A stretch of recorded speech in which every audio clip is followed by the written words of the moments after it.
Irmãos, estamos no ano da compaixão e o tema a gente já colocou na tela para você algumas vezes ao longo do culto hoje. A imagem já está circulando pela igreja. Na saída, você pode pegar ali os 10 propósitos que nós separamos para o ano da compaixão. Compaixão é um trocadilho na palavra compaixão por Jesus. Você vai ver uma vida que tenha paixão por Jesus e também ter compaixão pelo próximo, pelo necessitado, por aquele que precisa de uma palavra e também de um auxílio da parte do Senhor. Então, esse é o nosso desafio. Esse ano tem 10 propósitos aí. Você deve ficar ligado neles, orar a Bíblia todos os dias, ler todos os dias a palavra, orar todos os dias, aprender a prática do jejum, contribuir com missões, ser um financiador do reino, enfim, cuidar da sua casa, da sua família. Você foi chamado para isso. Amém? Eu quero compartilhar com você um texto da palavra do Senhor nessa noite, em Lucas capítulo 24. Abra comigo sua Bíblia, a partir do versículo 13, é um texto muito bacana para isso, bem conhecido, para falar de começo, de recomeço, de novo tempo. E como estamos começando o ano, a gente sempre tem que ter essa perspectiva. Virar um dia para o outro não faz diferença. De 31 para 1º, é a mesma coisa que do dia 25 virar 26 de fevereiro. Não muda em nada. O dia segue naturalmente. Só que há uma motivação particular nossa de começarmos coisas novas, de fazermos novos projetos, um novo ano que começa, um novo ano letivo que começa, é um novo ano tributário que começa, é um novo ano que começa de projetos profissionais. Então, que esse novo ano também seja um ano novo de uma nova caminhada em Deus, um novo tempo espiritual de experiências profundas com o Senhor, que você separe esse novo tempo, 2025, para um começo de coisas extraordinárias no Senhor, em nome de Jesus. Que o Senhor use a sua vida em 2025 para fazer coisas grandes para o Senhor. Eu queria compartilhar com você um texto, Lucas capítulo 24, a partir do versículo 13. Diz assim, a palavra do Senhor. E eis que no mesmo dia iam 2 deles para uma aldeia que distava de Jerusalém 60 estádios, cujo nome era Emaús. E iam falando entre si tudo aquilo que havia sucedido. E aconteceu que, indo eles falando e fazendo entre si perguntas um ao outro, o mesmo Jesus aproximou-se e ia com eles. Mas os olhos deles estavam como que fechados e não conheceram. E ele lhes disse: que palavras são essas que caminhando trocais entre vós, e por que estáis tristes? E respondendo um, cujo nome era Cleopas, disse: tu és o único peregrino em Jerusalém que não sabe das coisas que têm sucedido nesses dias? E eles perguntou quais? E eles disseram: as que dizem a respeito de Jesus. Diga bem forte: Jesus, o Nazareno, que foi profeta poderoso em obras e em palavras diante de Deus e de todo o povo. E como os principais sacerdotes, nossos príncipes, o entregaram à condenação à morte e o crucificaram.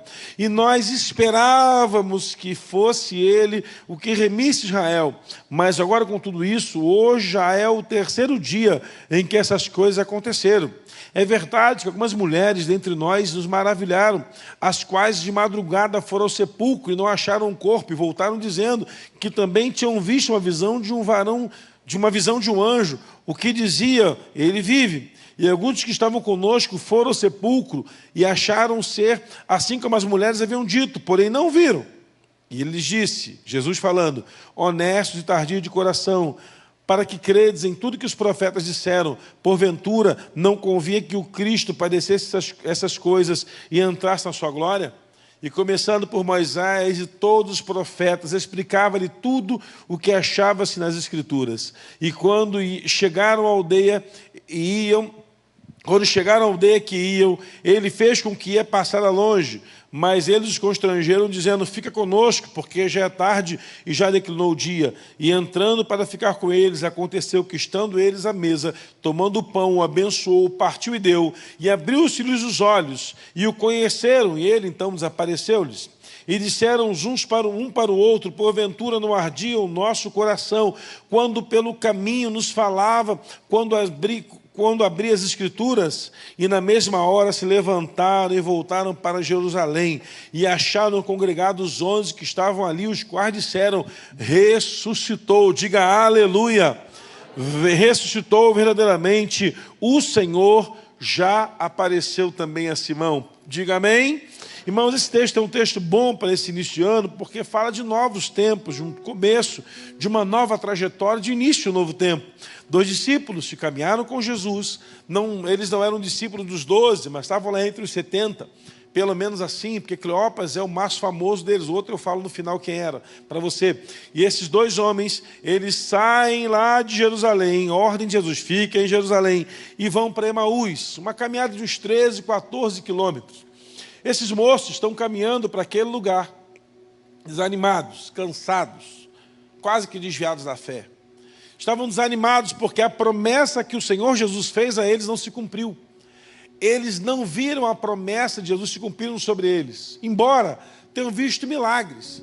Esses moços viram pão ser multiplicado, Jesus andar sobre as águas, acalmar a tempestade, curar enfermos, até mortos ressuscitarem, eles viram, ouviram Jesus fazer. Mas agora, passados alguns dias, em que Jesus morreu, foi crucificado e ainda não ressuscitou, levou-os a uma mornidão espiritual singular, onde os homens pararam suas vidas, pararam. Imagina que o Jesus morre na sexta, no domingo os 3 já estão aí esmorecidos, enfraquecidos, com uma fé abalada por aquilo que passaram. Pessoas que colocam sua fé em circunstâncias. Como Jesus não respondeu, não operou o milagre de ressuscitar, e eles não viram, agora eles estão debaixo de um tempo de mornidão espiritual, cansados, fadigados, até mesmo da caminhada da fé. Estão quase desviando. E é por isso que essa palavra vem ao nosso coração nessa noite, o início de um novo tempo. Jesus, ele se importa com o crente que está desanimado. Tanto que ele não manda outro, vai ele mesmo no caminho com os 2. E caminha com esses 2 naquela distância, um trecho mais curto, e vai compartilhando com eles a palavra. Emaús, irmãos, é uma pequena cidade que havia na região próxima a Jerusalém. Hoje já faz parte da grande Jerusalém, já nem existe mais essa cidade. Talvez hoje Emaús seja uma rua. Naqueles dias não tinham 500 habitantes em Emaús. Eu nem sei quem morava lá ou se algum parente lá, mas eles foram para uma casa, os 2. E no meio do caminho começaram a conversar um com o outro sobre aquilo que estava ruim. Já temos o primeiro ensinamento para o nosso coração. Quando você estiver mal, não procure pessoas que estão mal igual a você para compartilhar qualquer coisa que seja. Se você está mal no seu casamento, não procure alguém que esteja mal ou esteve mal um dia no casamento para compartilhar. Você vai acabar separando o teu cônjuge. Se você está mal na sua empresa, não procure uma pessoa que faliu para conversar sobre o tema, porque você vai falir também. Se você está pensando em trancar a faculdade, não converse com quem trancou não, senão você vai trancar a faculdade também. Porque pessoas desanimadas, elas nos contagiam, é contagioso. O desânimo é contagioso. Notícia ruim faz mal para a gente. Ele nos causa dano. Um homem chamado Murphy, ele era astrofísico nuclear, eu acho que é isso. Ele fez algumas teorias, dentre elas uma de que é a mais famosa, de que o pão cai sempre com a manteiga para baixo. Já viu essa teoria do Murphy? Já fez o teste em casa? Se é verdade eu não sei, mas comigo sempre cai para baixo a manteiga. Você passa a manteiga no biscoito, hein, irmão, fica ligado. Passa a manteiga no pão, quando ele cai, a manteiga sempre cai no chão. Nunca cai a parte que não está com a margarina. E Murphy ele desenvolveu um cálculo dizendo que isso é uma lei física. E dentre as suas teorias, uma delas é de que caminhar com pessoas desanimadas nos cansam mais.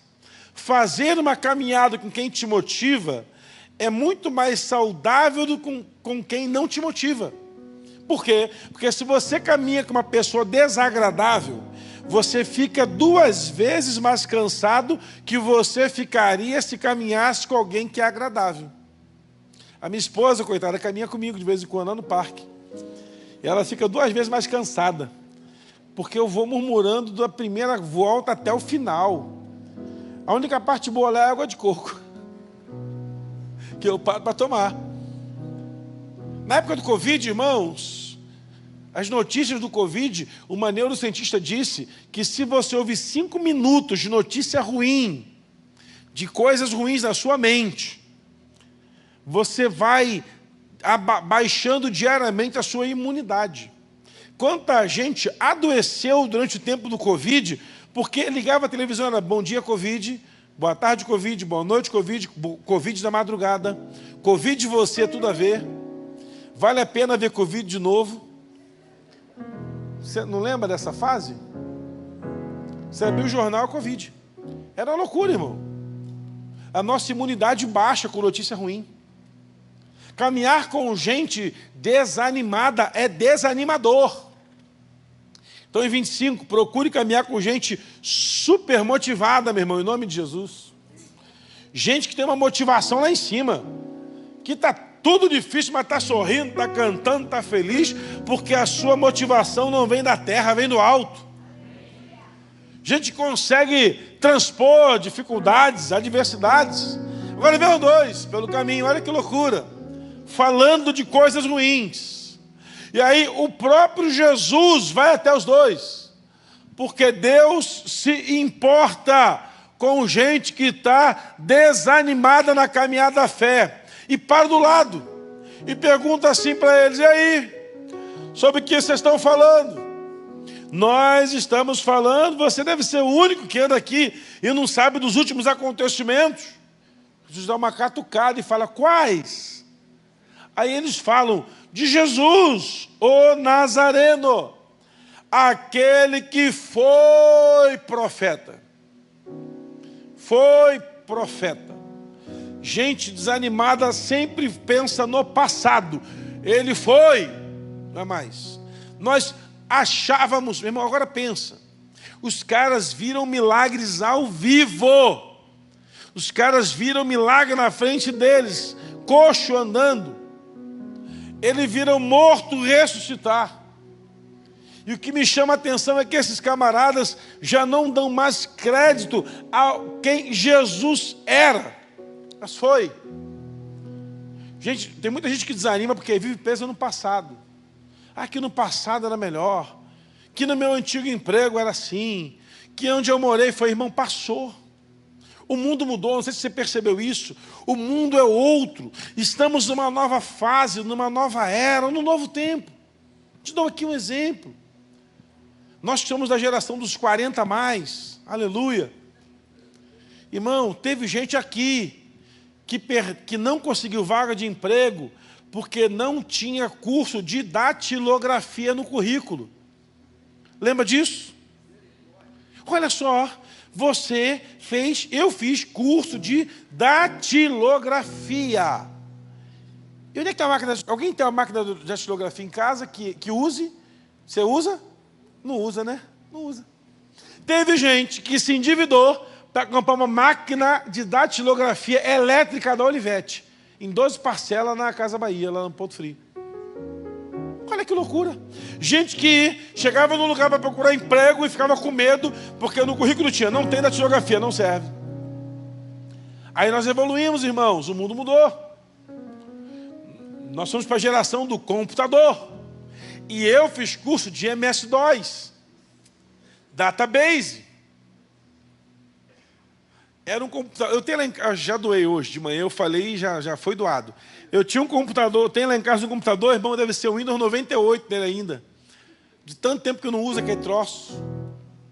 A gente batia fotografia, irmão, a gente comprava uma foto, um retrato, uma cartuchinha com 12, 24, 36 ou 48 poses. Tinha uma câmera fotográfica que tinha que colocar um flash em cima. Você não pegou essa fase, né, minha filha? Lembra dessa fase, irmão? Agora vai, olha hoje, irmão, o mundo mudou. A nossa geração passada comprava uma linha telefônica com um aparelho de discar no dedo e a mãe colocava um cadeado no telefone. Era o bloqueio de tela. O mundo mudou, irmão. Você não percebeu isso ainda? Aí veio o telefone celular.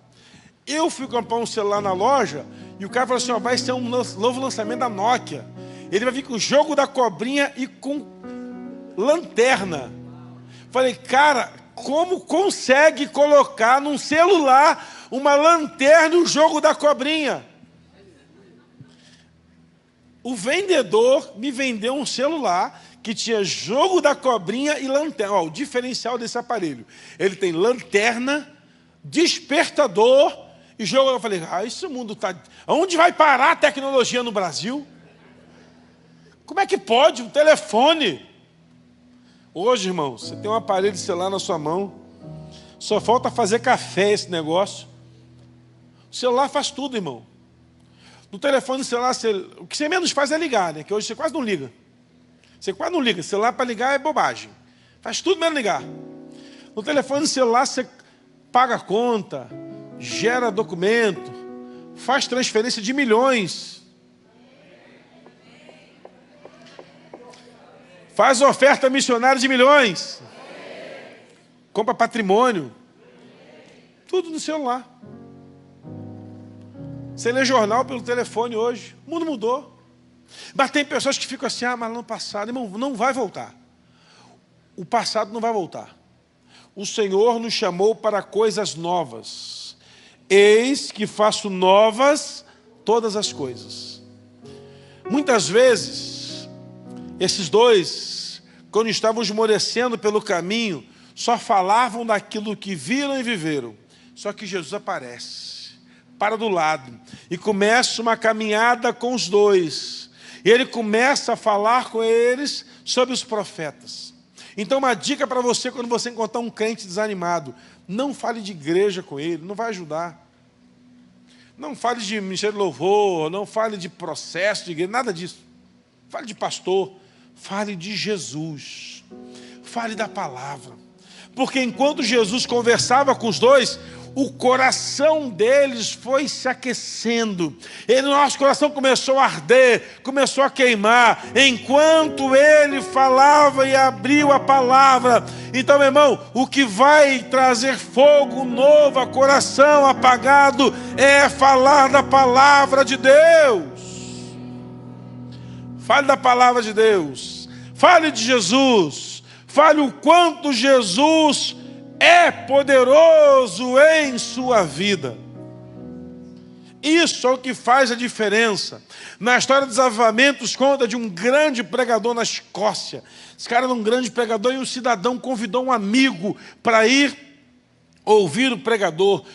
Quase 4 horas de viagem de trem, e lá foram os dois para aquela congregação, e quando chegaram lá no frio, aqueles homens entraram na igreja, e o pregador começou a pregar a palavra. Esse cara pregava a palavra, pregava a palavra, pregava a palavra, e o amigo que fez o convite empolgado com a mensagem, e o pregador suando e pregando, aquela mensagem empolgada, apaixonado por Jesus, e aquele moço empolgado ali do lado, vendo o amigo, ouvindo também empolgado, e quando terminou o culto, o cara sai, e o que fez o convite fala para o convidado, e aí, o que você achou? E o convidado fala, estupendo, poderoso, sublime, maravilhoso, tudo. Ele falou assim, eu não disse que o pregador era bom.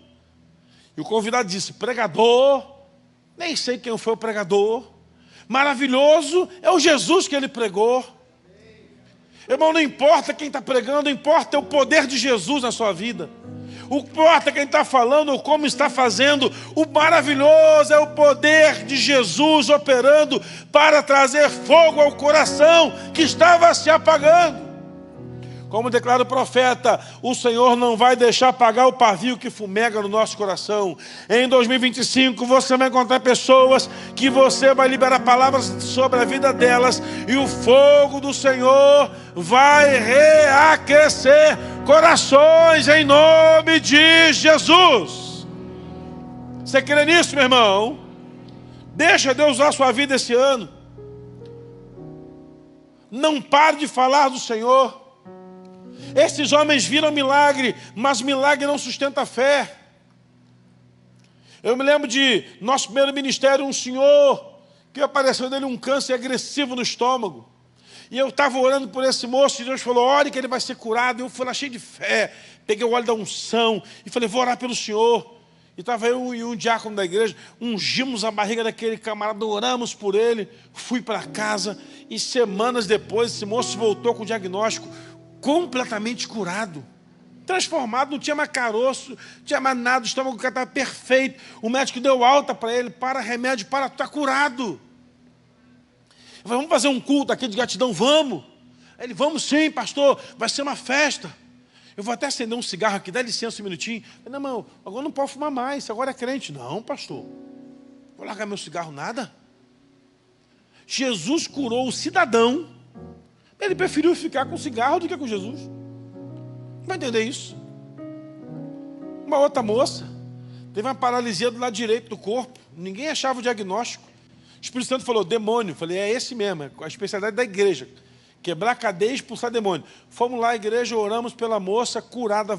Ela não estava andando, irmão, estava em cima da cama de fralda, foi curada, voltou a andar, tudo normal. Passou uns dias, fomos lá umas semanas depois, fazer um tempo de gratidão, tomar um café com a família, e ela já andando tudo normal. Uma bênção, graças a Deus, Deus é maravilhoso, está tudo bem. E ela fala assim com a irmã, não vejo a hora de ir lá sambar na escola de samba. Quase que orei para ela ficar ruim do outro lado. É que eu tenho compaixão, mas que deu vontade de Deus. O senhor agora entorta do outro lado. Mas nós não pode, né, irmão? Nós somos crentes. Fala amém, meu irmão. Me ajuda aí. Não pode, mas vontade dá. Ah, se Jesus não me achasse antes, hein? Agora você imagina uma pessoa, quantos crentes não são curados e continuam com a fé no Senhor? E quanta gente que não tem fé é curada. Sabe o que eu aprendo com isso, irmãos? A nossa fé não está atrelada àquilo que Deus vai fazer por nós, mas àquilo que Deus é para nós. Nós não estamos aqui presos se Deus vai ou não vai operar algum milagre na nossa vida, porque nós amamos o Senhor que tem todo o poder no céu e na terra, independente do que Ele vai fazer na nossa vida.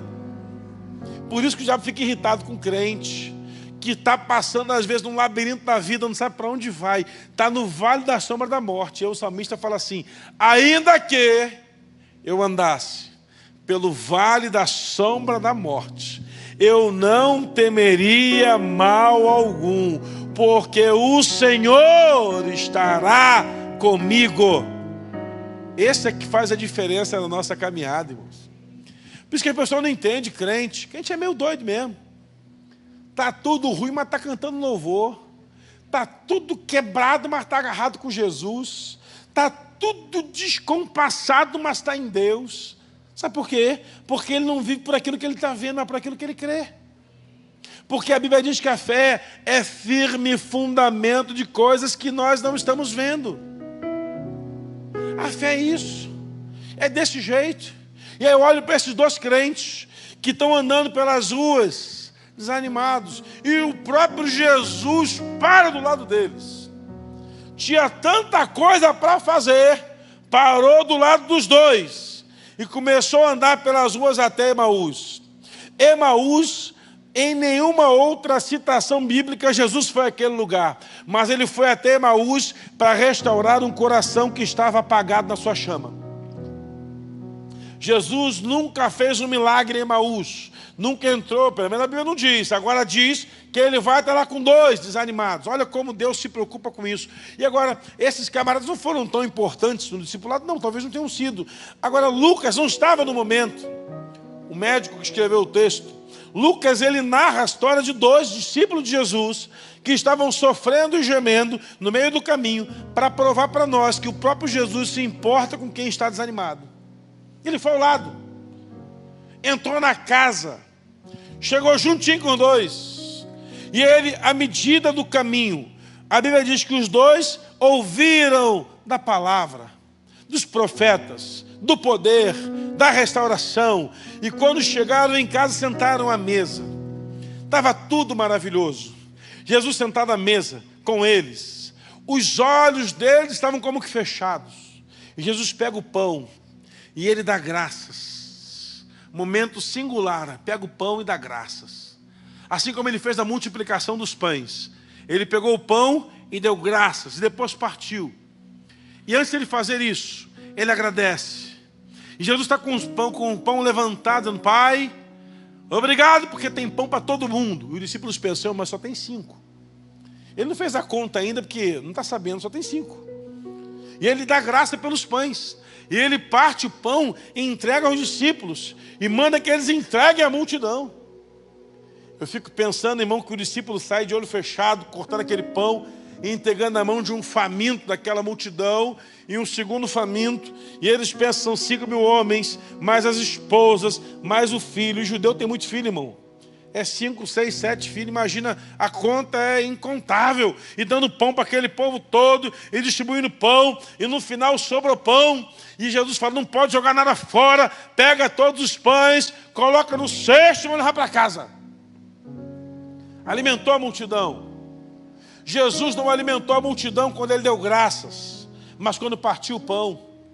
E o partir o pão fala da compaixão da igreja. Você se alimentou do pão vivo que desceu do céu. Amém? Você tem que multiplicar isso agora. Multiplicar compaixão, multiplicar amor, multiplicar cuidado. Discipular alguém, proclamar Jesus para outro. Jesus partiu o pão, e quando partiu o pão, os dois viram e ficaram chocados. Meu Deus, é o Jesus! E ele desapareceu. Os dois devem ter comido rapidinho e saíram correndo para Jerusalém. 13 quilômetros correndo na direção de Jerusalém, porque a ordem era ficar lá. E eles já chegam, saíram de Jerusalém desanimados, na volta estão pegando fogo. Nós vimos. Vocês viram o quê? Jesus, mas como? Ele ressuscitou. Estava vivinho. Encontramos com ele no caminho e começaram a contar a história. E como é que vocês perceberam que era ele? Porque só ele parte o pão daquele jeito. Só ele parte o pão daquela maneira, que abriu nossos olhos. E conseguimos visualizar que ele é Jesus. E começa tudo de novo, preparando-se para a grande comissão. Que nesse ano 2025, meu irmão, Jesus possa partir o pão, abrir nossos olhos e nos incendiar de novo, para transformar quem precisa de transformação em nome de Jesus. Porque aquele pão partido, irmão, lá no monte, que alimentou a multidão, depois de alimentar 5.000 homens, mulheres e crianças, o maior milagre de alimento coletivo da Bíblia sobrou pão. E quem não viu o milagre, não sabe de nada. Que pão é esse? Esse é o pão que Jesus transformou em alimento para uma multidão a partir de 5 pães. Tiveram aqueles que não viram o milagre, mas se alimentaram do milagre. Sabe o que é isso, irmãos? A Bíblia diz que mais maravilhoso foi aquele que não viu e creu. Nós estamos numa geração que nós não vimos os milagres, mas nós cremos. Jesus tem visitado o seu povo para operar milagres nesses dias. Jesus tem visitado a sua igreja pelo seu Espírito Santo. Mas há povos, há lugares onde não há palavra de Deus, onde ninguém conhece sobre Jesus. E aí eu vi um testemunho de missionário no evento que eu estava. Esse moço, que era um árabe, de um grupo que costuma matar cristão. Esse moço foi comissionado a explodir lá na França. Então ele botou um colete, foi explodir. Na hora que ele apertou o botão, falhou. Aí ele voltou para casa meio chateado. Puxa vida, eu não morri hoje e não matei ninguém. Chegou lá, o guia falou, não, fica tranquilo, você mata outro lugar, mas aqui não pode mais. Ele foi para outro lugar, segundo lugar. Colocou bomba no corpo, foi lá. Acionou o botão, não explodiu. Meu Deus, explodiu de novo, o que está acontecendo? Fique tranquilo, na terceira você consegue. Na terceira vez, ele estava num lugar onde havia uma aglomeração de pessoas, tudo pronto para explodir. Ele olha no meio da multidão, vê um homem todo de branco, reluzindo. E ele vai atrás do cara. E esse homem de branco vai para um lugar onde não tinha ninguém, num beco. Ele entra, e esse homem de branco começa a falar com ele, e ele entende que esse homem é Jesus. E fala assim, agora sai daqui, procura aqueles da Bíblia, da palavra lá que você persegue, e aprende com eles. E esse moço foi embora, entregou o colete, e voltou, procurou os crentes que ele achou lá, deram a Bíblia para ele. Em uma semana, leu quase a metade da Bíblia. Ele falou que à medida que ele ia lendo a palavra, ele lendo a Bíblia, ele ia ouvindo aquela voz que falou com ele, ouvindo aquela voz que falou com ele. O homem foi transformado por Jesus, ficou apaixonado por Jesus. E o que é mais maravilhoso, ele estava dando testemunho de que já tinha pregado e alcançado mais de 300 homens que iam explodir outras pessoas depois da sua experiência com Jesus. E aí lá no encontro eu perguntei, mas como é que era a voz? Eu queria saber como é que era a voz. Era uma voz forte, poderosa, como um som de muitas águas. Era uma voz poderosa. Esse homem nunca tinha lido a Bíblia na vida, mas se encontrou com o dono da vida, que era Jesus. Jesus o visitou naquele lugar. E agora ele não é mais o homem que vai matar pessoas explodindo. Ele é o homem que vai transformar a vida daqueles que iriam explodir e vão se tornar também discípulos de Jesus. É impressionante, meu irmão, o como que Jesus está preocupado em acender a chama no coração que está apagado. Que a gente não entre em 25 com o nosso coração sem estar incendiado por Jesus, sem estar pegando fogo por Jesus, sem estar tomado pela graça e pela glória de Jesus. Que em 2025 o nosso coração esteja completamente incendiado por Jesus. Não dá para ser diferente disso. Pega a sua mão bem alto, por favor. Feche seus olhos. Senhor, abra os nossos olhos nessa noite. Que possamos, Pai, ter o entendimento de que o Senhor vai nos incendiar esse ano. Que esse ano, Pai, nossos olhos sejam abertos pelo Senhor, para compreendermos, Pai, que verdadeiramente não vale a pena levar uma vida que não é com o coração incendiado pelo Senhor. Ah, Jesus, Ele quando partiu o pão abriu os olhos daqueles homens. Abre os nossos olhos nessa noite, Senhor. Senhor, reaqueça a chama no nosso coração. Deus, que esse ano seja o ano de um fogo aceso como nunca antes. Senhor, que esse ano seja o ano de uma labareda ardente em nosso interior. Seja o ano, Pai, que venhamos arder por Ti. Aqueles que um dia lideraram célula, Pai, voltem a liderar. Aqueles que serviram como intercessores, voltem a servir como intercessor. Aqueles que adoravam no seu altar como ministros da adoração, sejam levantados mais uma vez assim. Aqueles, Pai, que trabalhavam em áreas como diaconato, a Tua casa, se levantem nessa área. Senhor, nós precisamos que o Senhor incendeie o nosso coração, que o Teu Espírito Santo reacenda a chama e o fogo que parou de arder como deveria arder, Senhor. Ah, Espírito Santo, visita-nos, Pai, com o Teu fogo, e que possamos, Pai, terminar esse ano de 25 com frutos como nunca antes, e vendo toda a nossa família se rendendo ao Senhor de uma forma poderosa, em nome de Jesus. Que o Senhor acenda uma chama nova em nossos corações nesse ano de 2025, em nome de Jesus. Dê um forte aplauso ao Senhor, meu irmão. Você pode voltar para o seu lugar. Pegue o pão e o cálice. Vamos celebrar a ceia do Senhor. Jesus pegou o pão, e essa ceia celebra um novo tempo, um tempo de um novo começo na sua vida em 2025. Que essa ceia, meu irmão, seja de verdade uma ceia que aponte para um tempo novo em você. Se você não pegou o pão e o cálice, levante sua mão. Um diácono vai levar até você. Se você não recebeu o pão e o cálice, levante a mão aí, vai um irmão até você levar.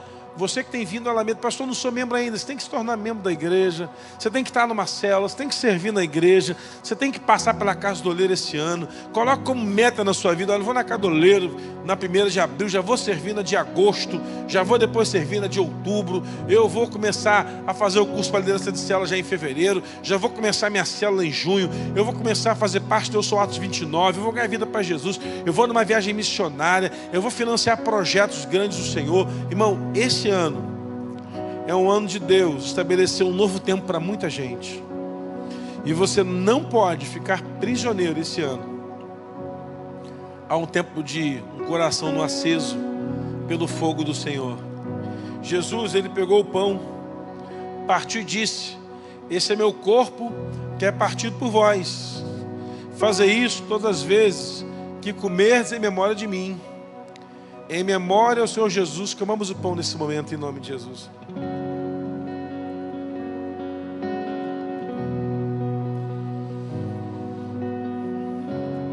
E de semelhante modo, depois de haver ceado, Jesus tomou o cálice, dizendo: essa é a nova aliança no meu sangue.